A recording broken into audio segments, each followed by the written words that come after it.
इस्लामाबाद के sector G10-4 में वाक़े I&T सेंटर के पास मसरूफ तरीन शाहरा पर बना पुल हालिया बारिशों के बायस टूट गया। ये टूटा हुआ पुल किसी भी वक्त किसी बड़े सानहे का सबब बन सकता है। मजीद जानते हैं डॉन न्यूज़ के नुमाइंदे मोहम्मद ताहिर नसीर से।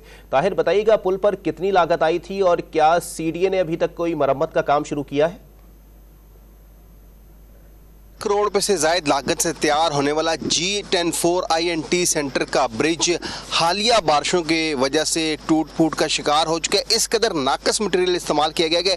अगर कैमरामैन मंसूर आपको दिखा सके तो ये आप देख सकते हैं कि ये ब्रिज जो G11, G10, G9 के रिहाइशों के लिए बनाया गया था। यहाँ पे सरकारी ऑफिस भी हैं, लेकिन जो 2 दिन कबल शदीद बारिशें हुई उस वजह से ये पुल बैठना शुरू हो चुका है। और ये आप देख सकते हैं कि कितना नाकस मटेरियल इस्तेमाल किया गया। ये इस कदर मसरूफ रोड है कि यहाँ पे दोनों तरफ में सरकारी ऑफिस हैं, मुलाजमीन का आना जाना होता है। और यहाँ पे किसी भी वक्त, क्योंकि स्ट्रीट लाइट्स ना होने के रात के अंधेरे में किसी भी वक्त कोई बड़ा सानिया रुनमा हो सकता है। शहरी ने CDA की इंजीनियरिंग जो टीम है उनसे मुतालबा किया कि जल्द अज जल्द इस ब्रिज को मुकम्मल किया जा सके। जैसे ही ये अभी हालिया मानसून की बारिशें हुई तो उसमें बैठना शुरू हो चुका है और ये किसी भी बड़े साने का सबब भी बन सकता है। जी।